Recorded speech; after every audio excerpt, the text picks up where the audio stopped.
जय माता दी। हम लोग बहुत ही इम्पॉर्टेंट टॉपिक पे बात करने जा रहे हैं, नौकरी या व्यवसाय। कुंडली में आप नौकरी करेंगे या व्यापार करेंगे, ये 10वें भाव से देखा जाता है।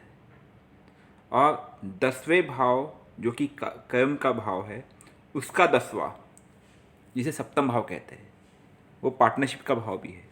वो भी इसमें एक अहम भूमिका निभाता है क्योंकि साझेदारी का भाव है। इन भावों में अगर मित्र ग्रह हो तो पार्टनरशिप से लाभ होगा, और शत्रु ग्रह हो तो पार्टनरशिप से नुकसान। आप किसी भी कुंडली में मित्र ग्रह और शत्रु ग्रह की पहचान कैसे करें? सूर्य, चंद्र, बुध, गुरु ये आपस में मित्र है। वहीं शनि, मंगल, राहु, केतु ये आपस में शत्रु है। वैसे भी सूर्य, बुध, बृहस्पति और शनि 10वें भाव के कारक ग्रह कहलाए जाते हैं। इसलिए ये 10वें भाव में अगर हो या 10वें भाव में इनकी दृष्टि हो तो ये हमेशा शुभ माना जाता है। इस बात का आपको हमेशा ध्यान रखना है। लेकिन कई बार पाप ग्रह की दृष्टि होने पे ये इनके प्रभाव को कम कर देते हैं। अगर 10वें भाव का मालिक अर्थात दशमेश ताकतवर है, मजबूत है, तो वो आपको आपके जीविका के लिए हमेशा कुछ ना कुछ धन देता रहेगा। और अगर वो निर्बल है, कमज़ोर है, तो आप कितने भी राजयोग हो, आपको हानि होगी। लग्न से द्वितीय भाव अर्थात सेकंड हाउस और लग्न से एकादश अर्थात 11th हाउस, धनेश और लाभेश, इनका संबंध अगर आपस में योग कारक बनता हो तो व्यक्ति व्यापार से धन कमाता है, और बस ये शुभ होने चाहिए। इनका परस्पर संबंध धन योग का निर्माण करता है। इसमें दशम भाव की एक मुख्य भूमिका होती है। यदि लग्न सप्तम भाव या दशम भाव या इन दोनों से संबंध बनाता है तो यकीन कीजिए कि आप कारोबार से बहुत धन कमाएंगे, अगर दोनों से बना ले तो। अगर छठे और 10वें से संबंध हो जाए तो आप नौकरी से कमाएंगे। अगर सप्तम इन्वॉल्व है तो व्यापार, और केवल दशम इन्वॉल्व है या छठा भाव इन्वॉल्व है तो नौकरी। ये बहुत सिंपल रूल ध्यान रखना। कहीं ना कहीं अगर आप नौकरी कर रहे हैं तो 6th और 10th हाउस देखें, छठा और 10वां नौकरी के लिए, और व्यापार के लिए 7वां और 10वां देखें। खैर, अब हम देखते हैं कि किस भाव से व्यक्ति क्या क्या काम करे तो उसको लाभ मिल सकता है। अगर तीसरे भाव से लग्न का संबंध बनता हो तो व्यक्ति पढ़ाई लिखाई, छपाई, रिपोर्टर, सेल्समैन या कोई कमीशन एजेंट हो गया, इस तरह से काम करने में उसको लाभ मिलता है, उसमें से वो धन कमाता है अपनी आजीविका के लिए।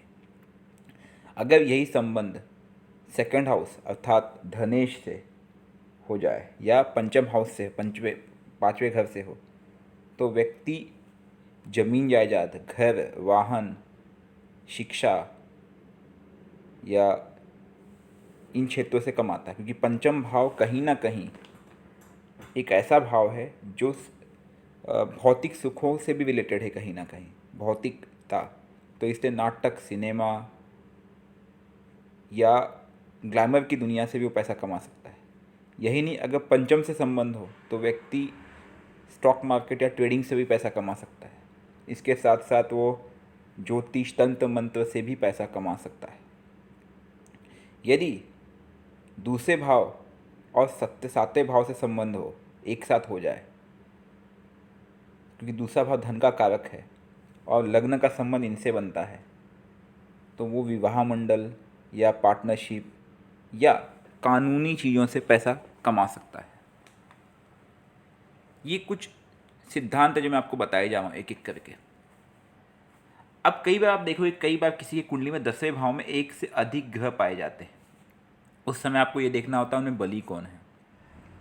अगर 10वें भाव में एक से अधिक ग्रह है तो उसमें जो बली होगा, व्यक्ति उनके अनुसार या उस बली ग्रह के हिसाब से पैसा कमाता है। अब कई बार देखा गया है कि 10वें भाव में मंगल बलवान पाया जाता है, तो जातक फिर प्रॉपर्टी हो गया, क्योंकि मंगल जो है चौथे भाव का कारक भी है, या पुलिस हो गया, थाना हो गया, इन चीज़ों में मतलब लॉ हो गया, कानूनी चीज़ें होगी, इसमें पैसा कमाता है। अगर 10वें भाव में कोई भी ग्रह ना हो तो 10वें भाव का जो स्वामी होगा, जैसे अगर तुला लग्न की कुंडली बोलूँ तो 10वां भाव में 4 नंबर आएगा, जिसके स्वामी कौन हुए? चंद्र हुए। तो 10वें भाव के स्वामी के अनुसार उसे व्यापार करने में सफलता मिलेगी। यदि 10वें भाव में शुक्र है तो व्यक्ति, अगर शुक्र की राशि पड़ती है तो कॉस्मेटिक, सौंदर्य प्रसाधन, ज्वेलरी, इन कार्यों से धन कमाएगा। अगर बृहस्पति है तो पूजा पाठ या खाने पीने के सामान से वो धन अर्जित करेगा। और 10वें भाव का स्वामी जिनके साथ होगा उनके अनुसार व्यक्ति व्यापार करता है। अगर 10वें भाव का स्वामी बुध के साथ है तो बुध के कारक तत्वों से व्यापार करेगा। सूर्य के साथ है तो सूर्य के कारक तत्वों से साथ व्यापार करेगा वो। अब सूर्य की बात करें तो होटल व्यवसाय, अनाज हो गया, ये सब सूर्य के व्यवसाय कहलाते हैं। अच्छा, एकादश भाव की बात करें तो ये लाभ स्थान है। ये पैसे मजबूती से आने का, प्रॉफिट का काम है, प्रॉफिट का स्थान है। इस भाव में अगर कोई ग्रह मजबूती से बैठा है तो वह प्रॉफिट को तय करता है। और जब भी किसी कुंडली में कोई ग्रह लग्नेश, पंचमेश या नवमेश का संबंध दशमेश से हो तो यह योग कारक स्थिति होती है। और त्रिकोण या लग्न में ही बैठ जाए या फिर केंद्र में बैठ जाए तो व्यक्ति को आजीविका के लिए कुछ न कुछ साधन हमेशा बना रहता है। वो या तो व्यवसाय या नौकरी में हमेशा प्रगति करता है। दशमेश अर्थात 10वें भाव का स्वामी या उसमें जो ग्रह बैठा है वो शुभ होना धन कमाने के लिए या भौतिक प्रगति के लिए अति अति अति आवश्यक है। इसमें हर ग्रह की अपनी अपनी भूमिका है। अगर 10वें भाव में सूर्य बैठा है, सूर्य बली है और कारक है, मित्र की राशि में बैठा है, तो वो आपको उच्च पद देने के लिए कारक बनता है। 10वें भाव में 10वें घर का स्वामी बैठा हो, वो भी उच्च पद देगा। और लग्नेश बैठा हो, मित्र के घर में बैठा हो अगर, वो भी उच्च पद देने के लिए कारक होता है। हर ग्रह की अपनी अपनी संभावनाएं होती है। तो कुंडली में नौकरी और व्यवसाय के लिए इन सूत्रों को ध्यान से समझ ले और अपने कुंडली में देखे कि क्या इनमें से कोई सूत्र लगते हैं। जय माता दी।